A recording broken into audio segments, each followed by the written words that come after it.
So what it's a matter of, what I look for, what I want to see in my refs is I want to see willingness to learn. I want to see smarts and trying to, better your referee skills. I want to see composure, and I want to see just a willingness to want to ref. I'm going to tell you this right now. Refereeing is the hardest job. Okay, all these guys will tell you the job sometimes sucks. It really does. However, it's a way for you to make not a ton of money. It's a way for you to make a little bit of money doing something that you love in the sport of jiu-jitsu. You'll find that a lot of people actually they might give you all the crap in the world up front, but when it comes down to it, every time you see these coaches yelling at these refs, later on they're apologizing. You get respect for it if you do hard work. Okay? And I'll tell you this right off the bat, you guys will make mistakes. It's going to happen. I say that every tournament. It's going to happen. You're going to make mistakes. It's not a matter of dwelling on the mistakes you made. It's a matter of learning from the mistakes you made and being able to move on and try not to make that same mistake twice. Okay? You're going to get your most experiences from the tournaments, and that's where you're going to see the most of your mistakes. Like you were saying, all you guys are going to make mistakes when you start refereeing. You can look at football, you can look at baseball, and there's referees out there that hate themselves for making bad calls, but it happens. It's going to happen. The bad part about it is that, like with football, the audience is out in the stands and they can't get to the football and yell at to the floor and yell at the referee. To where here, we're this close to the upset coach or the upset parent, and they will get in your face. Sometimes they'll step on the mat.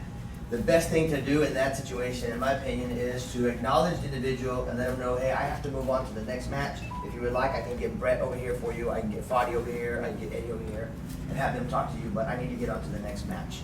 All right, now I'm going to interrupt, and I'm going to interrupt you once there. I'm going to say this too. Guys, don't get drawn out into a fight with a coach, okay? They're going to insult you. They're going to do, what belt are you? What belt? Who cares what belt am I? Don't answer them, okay? I don't want anyone answering them. Say, excuse me, sir, can you please step off the mat? If you have a problem, go see Brett, go see Fatty, go see Eddie. Don't engage the coaches, okay? Because they will make your life hell and they will slow down your day. This is a sport. It's not real fighting, right? It's a game. There's many different strategies to win this game. And one of the strategies is to have the right coach there. There are several coaches out there that are very good, and I've learned from listening from them how to coach. And they'll be on the sideline, even if it's a crappy takedown, but if you end up on the ground, I'm gonna go, that was a takedown, ref, that was a takedown. And I'm like, man, that really wasn't a takedown, but, and then the ref goes, and that's not, the coach's. The coach is supposed to try to get you those points. It's his responsibility. That's part of the strategy also that your coach can use to help you win. So that's why I say you gotta almost tune out what the crowd is saying and what the coaches are saying, but not 100%. You gotta somewhat listen to them too and go, oh, yeah, that's right. Don't feel intimidated. You're the head ref. I've made calls to where somebody, it was clear as day, they took a full mount and I just stood there and I was like, that's not a mount, that's not a mount, that's not a mount. And then I asked Roy later and Roy's like, yeah, dude, that's a mount. I was like, oh. There's nothing I could do about it. I couldn't go back and take the points, but the coach was yelling at me, that was a mount, that was a mount. And I was like, no, that's not a mount, that's not a mount. And it was clearly a mount. So, guys, here's the thing too. The way we're gonna run this is that one of you that just signed up today, interested, want to come back and actually do it, you'll be paired with an experienced referee. Right? You'll be sitting on the table, you'll be watching, and you'll be monitoring and looking, okay? And from time to time, the referee will come and say, okay, man, let's go. Let's come out for one. And we'll have probably 2 referees with you, and one of them will probably be out with you a little bit and just gonna kind of tell you, hey man, just those 2 points there. That type of thing, okay? We're not gonna sit there and embarrass you, hey dude, you missed! No, we're not gonna do it, okay? yeah, definitely don't do that to another ref, guys. If you're over here and you got your match going on and you see something else going on the other mat. The other thing, the experienced guy is gonna be in the table and the beginning guy is gonna be in the mat. If I saw that he missed the points, I put it. Yeah, the referee at the table will give missed points. Now here's the thing, guys starting out, I don't say nothing. but I do it. before you give points and you think that the table ref missed, you might want to ask the guy, okay? Because you guys are still learning. You don't want to accidentally go and start putting points and then have the experienced guy say, no, dude, that wasn't a sweep. You might want to maybe write down 2 points. Hey, I saw this happen, 2 points. Then maybe on a timeout or something like that, ask your ref, okay? Say, hey, I saw that. Was that the guy there goes, oh wow, that was. You're right. We'll give this 2 points. Or he goes, no, that wasn't because of this and that. That's your learning experience. Say, okay, all right. All right. The other thing that Brett doesn't want is us watching video. Yes. I got it on video. I'll show you. Nope. No video. What time, Guys, Brett? I got time. I got if you time. watch video, we will be there all day watching videos. I don't watch videos. Sorry, don't watch them. Okay, I just want to show you. Sorry, don't watch them. I don't watch them. Okay. If you're going to give 2 sets of points, as Eddie was saying, don't do this, or well, don't do that. Don't do this, and then this. Okay? Because the table person might think, oh, was he needing to give 4? So 3, 4. I'll bring my hand down, I'll make fist, and then I'll come right back up. And you're gonna get to know your timer, and you can let them know, hey, this is 3, then I'll bring my hand down and I'll give you another 4. Every time I hit my hand, it means wipe it out or whatever. So you get to, like I said, you guys will make your own little tricks here and there, and whoever your time table person is, or the other referee, they'll understand your communication. Now, careful your timeouts. Don't be calling timeout when you see a submission thrown on. Okay? We do not put people back into submissions. So if there is, and we'll get into this, but when somebody is having somebody in an arm bar and they're rolling out, okay, you can't say, okay, stop. All right, here we go, full arm bar, go. Okay, we're not going to do that kind of stuff. Guys, here's the thing about sweeps. Let me let you know about this. This is probably one of the areas in which most of the calls are missed. And this is one of the areas in which most of the coaches get mad. Okay? So a lot of these sweeps happen quickly. A lot of them are not clean, like technique, like you do in class. Okay? So you just got to be on top of it the best you can. If you do land a successful takedown and both of you all land out of bounds, how is that? That's a good question. That is a great question, because Out of the what? Happens all the time. Happens all the time. we have a designated area, and I think it's 20 by 20. Our rings are 18 by 18. 18 by 18. With a border. Okay?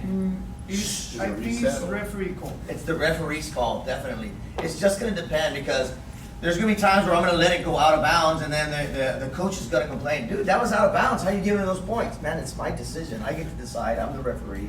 You're the coach. You coach. Let me ref. So it's your decision. If it goes out of bounds and it's nowhere near a takedown, but let's say he's pushing him out, and he's pushing him out, and then finally I decided to go. He was already out. I could have stopped it before then. If he gets the takedown, I might stop it and go, okay, you got the takedown, let's move back over here. I'll still give the 2 points. It's really your call, the referee's call. And that's one of the things that we need to understand, is that you guys have full control of that 18 by 18. Now, there is a part to that. If you see a guy avoid the takedown, they're in the middle of the takedown, and Raul runs out of bounds. Hops out. Hops out of bounds.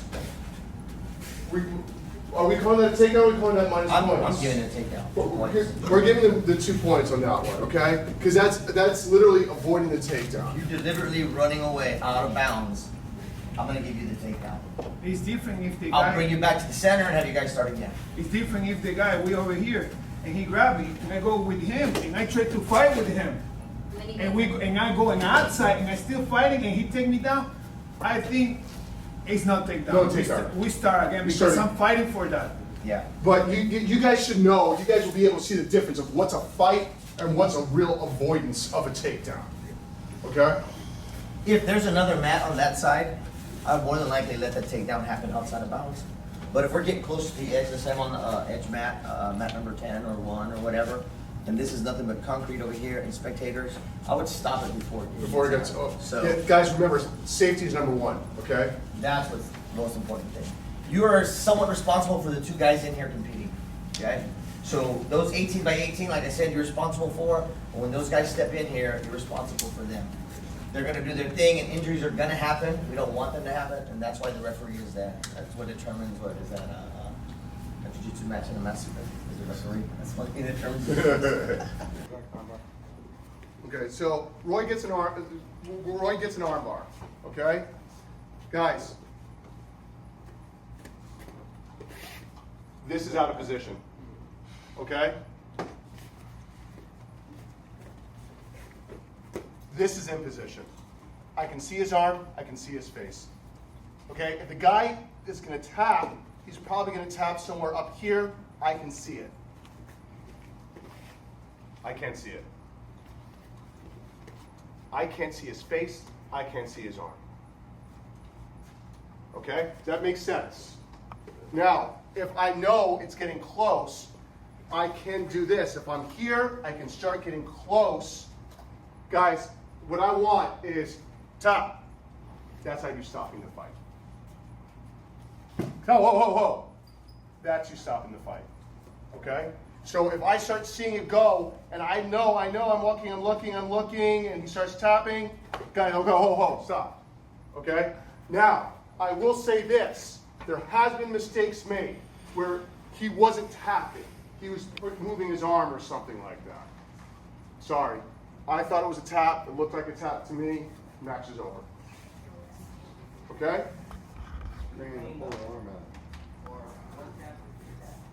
That's if you see. Okay, I see that like little thing. I wasn't tapping. It was just if I see one motion. I don't care. It doesn't have to be two. It doesn't have to be three. I see one motion. That's a tap. Verbal, guys. You hear a guy go ah. Match is over. I wasn't tapping. I was just no. You just tapped. Okay. You hear that? Match is over. So for instance, if we're here like this, and he's got the armbar going, he starts to apply the pressure, and Raul puts his hand up like this, like he's gonna tap on the shoulder right here, right? I know that that's real close. As soon as I see him go, boom, I'm gonna stop that. Regardless of whether he taps or not, it was obvious that he was ready to tap, and that's why he put his hand there. Otherwise, his hand would be over here trying to pull something, grab his own wrist or something, right? So, yeah, you have to be alert as to what's happening. That's why Brett doesn't want you on the blind side going over here going, oh, that's pretty cool. And you got to be over here. You guys see what's going on. And it's okay to be here like this and get ready to stop it. You can do this. I would probably do this so that he can't continue to apply the pressure. Just get creative with it, you know. So The guy screams to pull his arm out. Guy screams to pull his arm out. I'm calling it. it's a GI is like in karate. Yeah, you hear verbal. That's a tap. Yeah, but sometimes the guy scream, no, what you do? What you stop? I don't scream because I got a string. You know. What you stop? Okay, guys, and here's the thing. And don't be all, man, I did that because, no, just go. Okay, man, next time. That's it. That's it. Okay? I speak Greek. You speak Greek. I understand. Okay, guillotine. From Standing guard. or From guard. From guard. Oh, we got to talk about guillotine. I know. Okay. All right, guys. He's got him in guillotine. Once again, I'm out of position. I'm out of position. When you see chokes, you're down. You're looking at that person's eye. When you see that 1,000-mile stare, you stop the fight if the guy hadn't tapped already. Okay? Sometimes I can see it. If they're getting red, I'm like, you okay? You okay? Give me thumbs up. He's okay. I'm letting it go. You okay? You okay? Doesn't do anything? Stop. Okay? I'm on this side. I'm looking at his hand over here, and I'm looking at his face over there. Now, here's the thing, too. Referee on the table. Let's say we're in here, okay, and you guillotine, and I'm watching, and he's not tapping with this hand. He's tapping with that hand, and the table referee sees it. Table referee can yell out, he tapped. Okay? But we're probably, actually, let me take that back. We're probably going to have to come up with another code word. Because I can see everyone on the table saying, or everyone around saying he tapped to stop the fight. That's the biggest problem. Time or something. Yeah, we'll have to. We'll probably drop something. We'll throw something out. We'll come up with something. I'll email you guys what we're gonna do, but we'll have our own little thing so people can't mess us up, okay? We drop something to the judge. Yeah. Because sometimes You time, will all get time. parents and coaches that'll scream, he's tapping or he tapped. Tire iron. And then you're looking, you stop the fight and nobody's tapping. The guy says, I didn't tap. The guy says, I didn't feel anything. Okay, guys, speaking of that, another one, feet. Standing guillotine. Roy is, we won't do this, Roy is lifting him up off the mat. No good. Okay? Extension, yeah. Lifting off the mat, walking around, Put him back down again.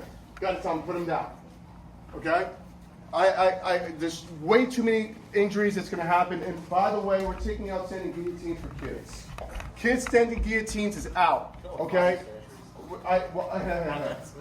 Guys, here's the thing. At the last tournament, I allowed standing guillotines for kids. I saw too many kids up in the standing guillotine and they drive down the mat. I don't want that happening at my tournaments, okay? No standing guillotine for kids. You start seeing it happen, remind the kid. Okay? If I have any of you guys dealing with teenagers and below, that's 17 and below, you guys can tap them. Okay? If I see a straight arm bar and it looks nasty and this kid's like 15 years old, I'm gonna say, hey dude, stop, you're done. I've done it for adults too. I had this girl, she wouldn't tap and her arm was, I was like, and I was there and I was like, what? And the other competitor was looking at me going, really? I was like, yeah, it's done, stop it. She didn't complain, she was just like, stop it. But it's like she wasn't gonna tap. She had that Gracie look on her like, break it, I don't care. Let the adults go a little bit further. Kids, you tap. And guys, here's the thing. I'm going to say this right off the bat. Understand this, very big. If you tap a kid and a parent or a coach gets pissed, have them see me. I will stand by you 100% for tapping somebody and protecting their kid from getting hurt. I will take the blame for it. If you did it too early, don't worry about it. I'll take the blame for it, okay?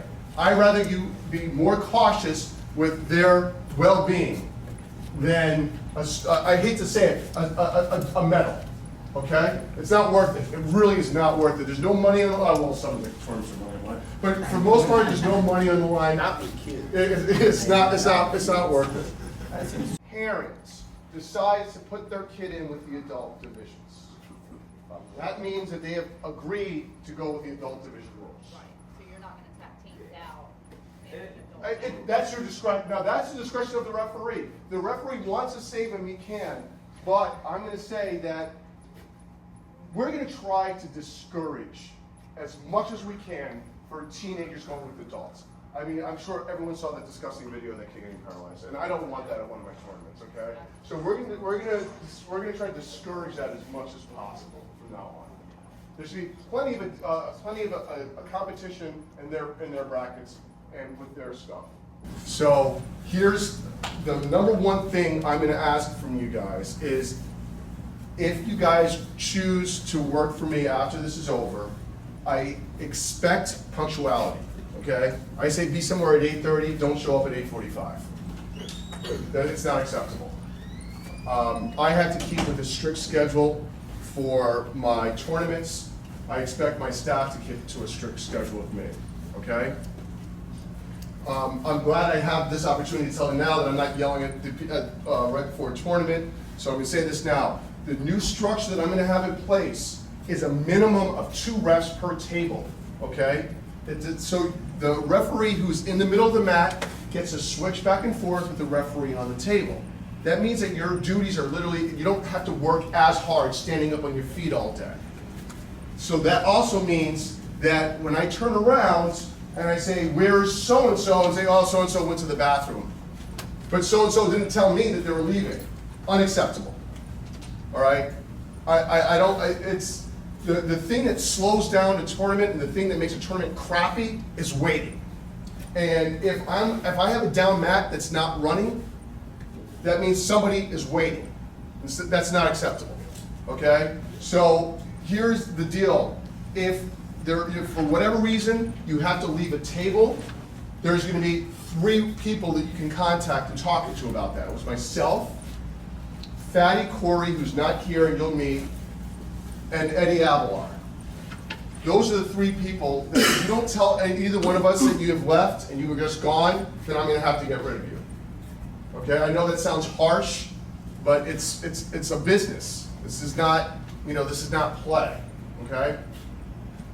The way that the pay structure is gonna work out is most of you guys will start as a junior rep for 1 or 2 tournaments. Okay, that means we'll probably be paying you about $75 for the day.